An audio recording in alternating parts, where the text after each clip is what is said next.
Greetings, brave adventurers! I am FoxyBard, and I am here to give unto you what you desire most.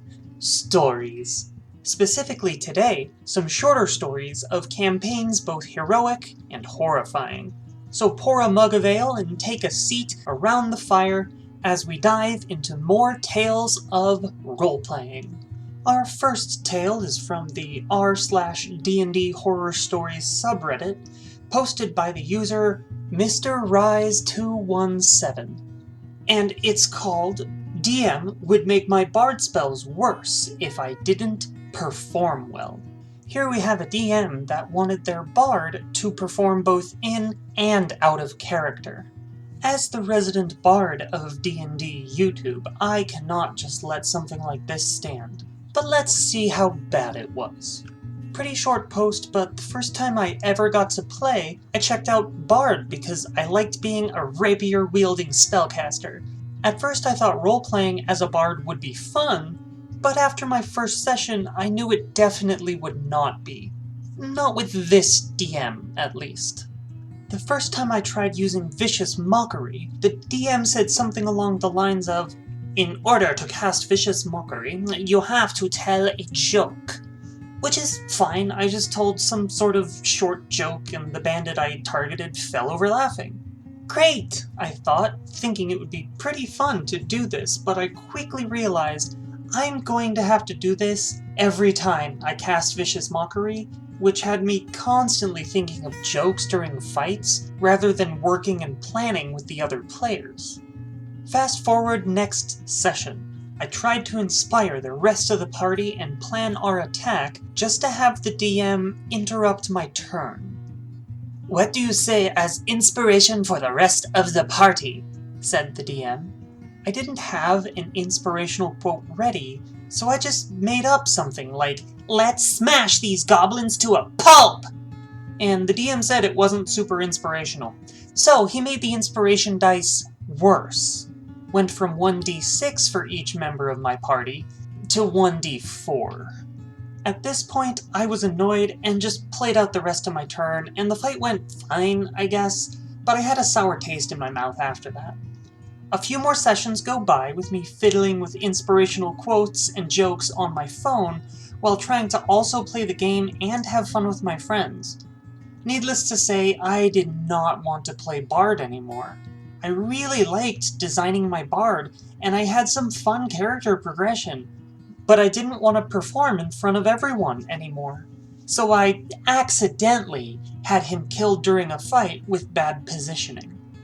If you're a new DM, don't do this, please. Thank you. So that first story was a little rough. As a bard who is constantly performing for all of you, this is not reasonable or should be expected of everyone just trying to play the class.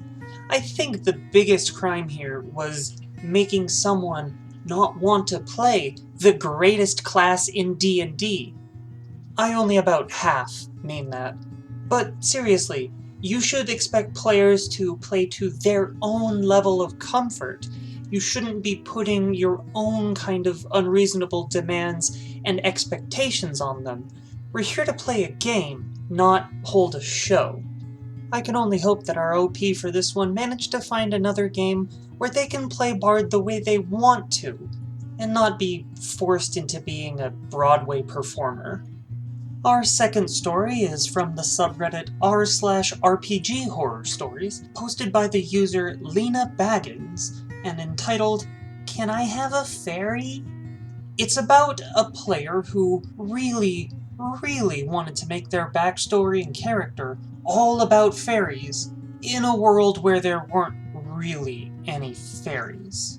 They do apologize for any bad grammar or other mistakes, as English is not their first language, though in a quick skim I didn't see anything like that jumped out at me. So let's dive right in. So this story is kinda old, but I still use it as an example on how not to make a character. I had this group of friends back in early 2019, and we would play D&D quite often. There was this player who was, let's just say she was kinda infamous among our group. Let's call her B. So B was this really bubbly person, but not in a good way.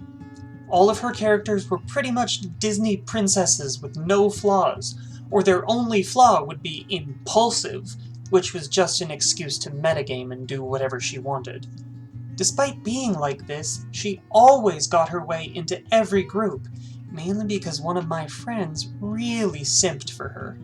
So there was this time I was planning on DMing a campaign about vampire hunting and investigation.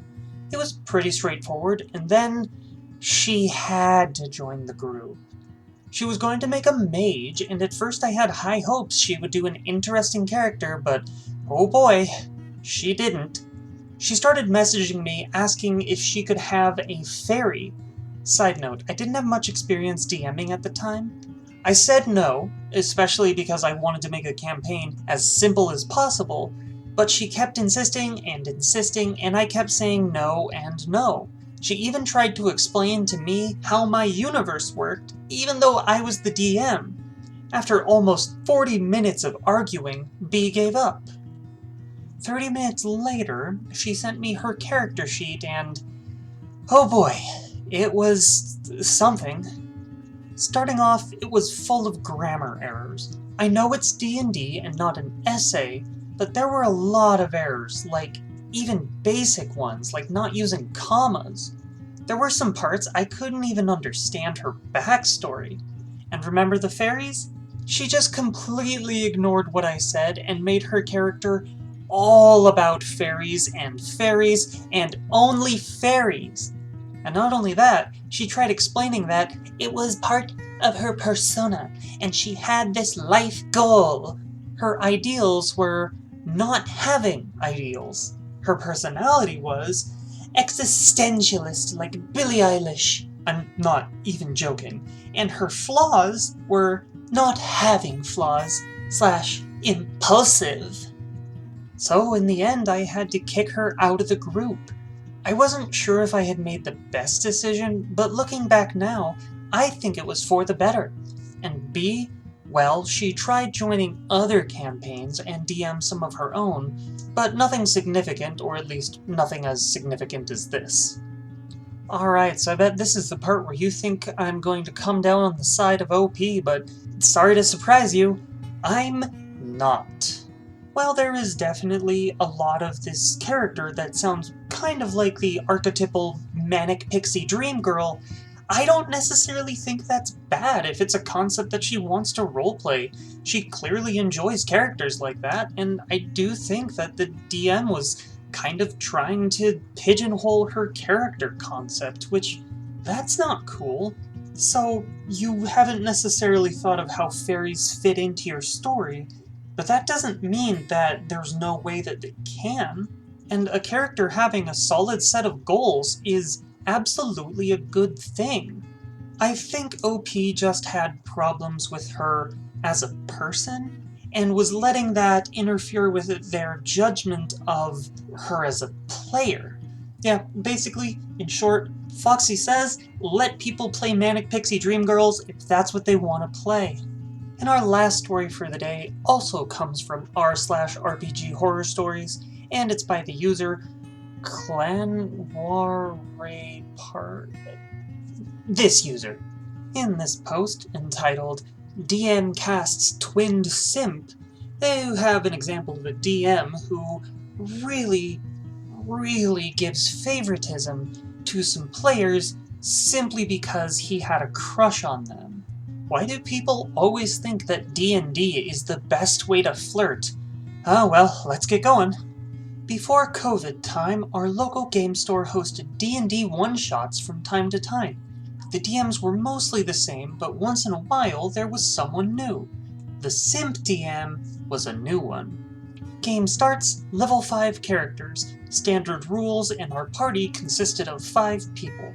The targets of the Simp were 2 identical twin girls who were acquaintances of the Simp, and apparently he was the one who invited them to come and play in his first session in the game store. Game starts normally until twins introduce their characters who, at level 5, apparently they have a flame tongue and a frost brand, 1 ring of protection each, and plate armor +1.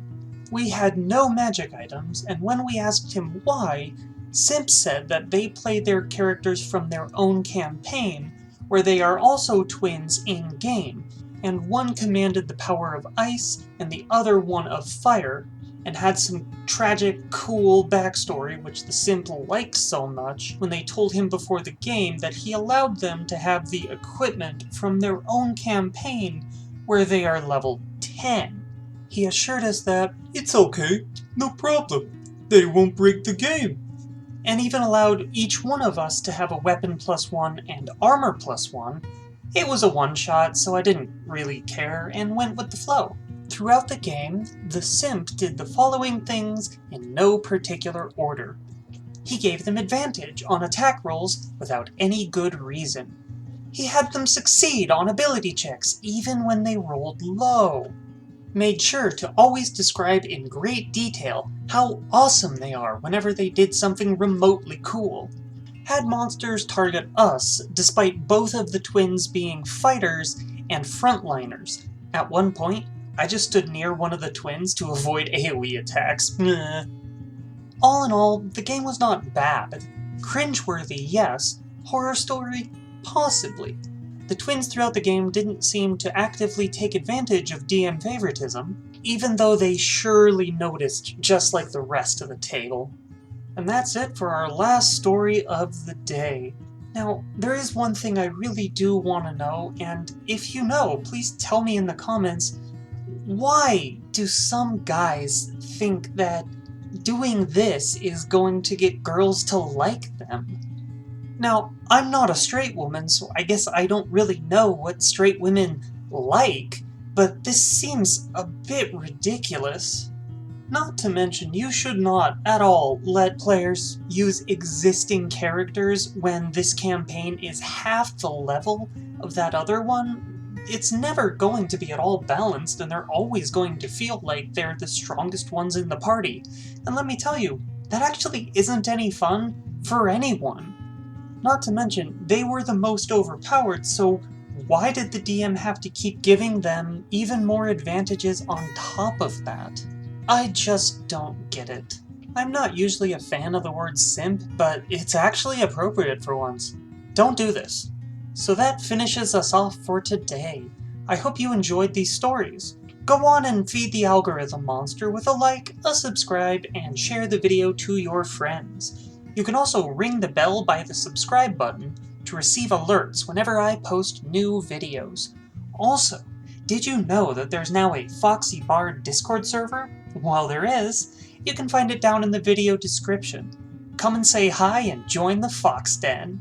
Until then, let's douse the fire and get back to our own adventures.